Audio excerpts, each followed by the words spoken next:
कल्याण कटकपुर नाम के नगर में राजा यशोवर्मा राज करते थे। ये राजा अपने न्याय के लिए बहुत मशहूर थे। यशोवर्मा का महल शहर के बीचों बीच था। महल के आगे उन्होंने एक बड़ी घंटी बंधवाई थी। ये घंटी राजा की इज्जत बताती थी और इसकी आवाज़ न्याय की गूंज करती थी। गरीब अमीर सब कोई जब भी कोई अन्याय होता तो ये घंटी बजाते थे। घंटी की आवाज़ सुनते ही राजा हाजिर होते और सारी बात सुनकर सही न्याय देते। राजा यशोवर्मा का न्याय मतलब एकदम सही इंसाफ।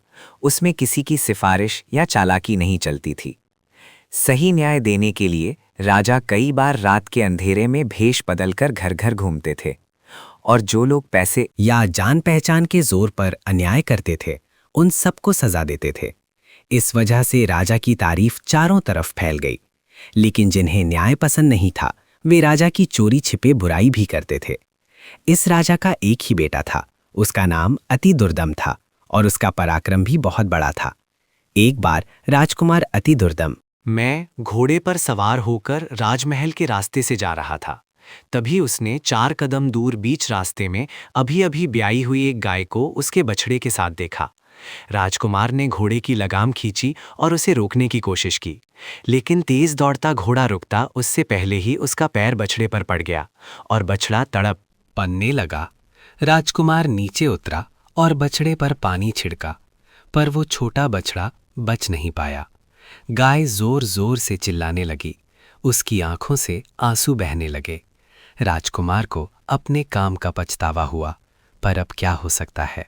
ऐसा कहकर वो महल चला गया।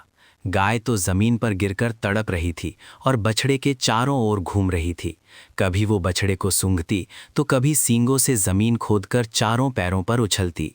लोगों की भीड़ ये सब खड़ी खड़ी देख रही थी। तभी पास खड़े एक आदमी ने गाय से कहा, राजा न्याय करने वाले हैं, जाओ दरबार में और न्याय मांगो कि मेरे बछड़े को राजकुमार ने मार डाला। दोपहर का समय था। राजा राजकाज से निपटकर खाना खाने बैठे ही थे कि उन्हें 1, 2, 3, 4 बार घंटी की आवाज सुनाई दी।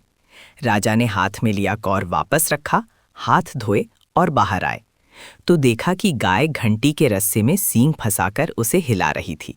डिब्बी और घंटी के लटकने वाले हिस्से को मार रही थी। राजा बाहर आए और गाय के पास खड़े हो गए। गाय ने घंटी बजाना बंद कर दिया।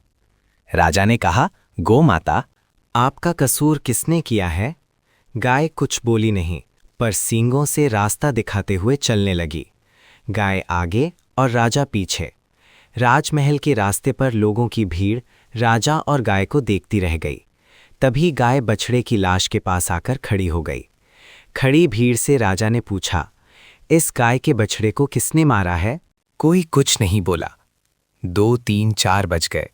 मंत्रियों ने राजा से कहा, आप भोजन कर लीजिए, फिर इसकी जांच करवाते हैं।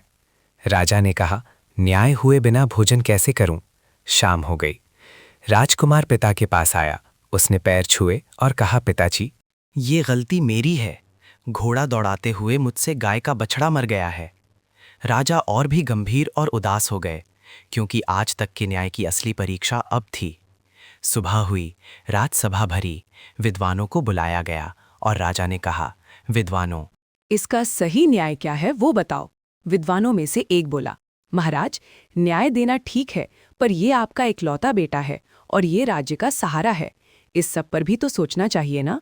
राजकुमार को क्या सजा दें? विद्वानों, ऐसा मत बोलो। मेरा बेटा है ये मत सोचो। अगर किसी और का बेटा होता तो क्या तुम सजा देने को कहते या नहीं कहते? शास्त्र क्या कहता है वो सोचो। विद्वान चुप हो गए, एक दूसरे का मुंह देखने लगे। राजा और गंभीर हुए और बोले, तुम स्मृति के पाठ को याद करो। वो कहता है कि राजा को बेटे के अपराध के हिसाब से भी सजा देनी चाहिए। विद्वानों ने कहा, महाराज, बात सही है, पर नहीं, न्याय एक ही होता है। सब इंसान बराबर हैं। तुम जवाब दो कि इस गलती की सजा क्या है। महाराज, हम यहाँ क्या कहें, आप ही सोचिए। देखो, तब मैं तो ये सोचता हूँ कि राजकुमार ने बछड़े पर घोड़ा चलाया, तो मैं राजकुमार को राजमहल के रास्ते पर लिटाकर उसके ऊपर घोड़ा चलाने का हुक्म देता हूँ। मंत्रियों, विद्वानों और राजसभा ने अपने कानों पर हाथ रखे और आंखों में आंसू आ गए। सेवकों, जाओ, राजकुमार को वही लिटाओ जहां बछड़ा मरा था और घोड़े को दौड़ाते हुए उसके पेट के ऊपर से गुजारो। सेवक हैरान रह गए। राजा ने दूसरी बार तीसरी बार हुक्म दिया, पर कोई ये काम करने आगे नहीं आया। राजा खुद घोड़े पर बैठे और घोड़ा दौड़ाते दौड़ाते राजमहल के रास्ते पर लेटे हुए राजकुमार के ऊपर से घोड़ा गुजारने लगे। तभी आकाश से फूलों की बारिश हुई और आवाज आई, धन्य हो यशोवर्मा। धन्य हो तुम्हारा न्याय।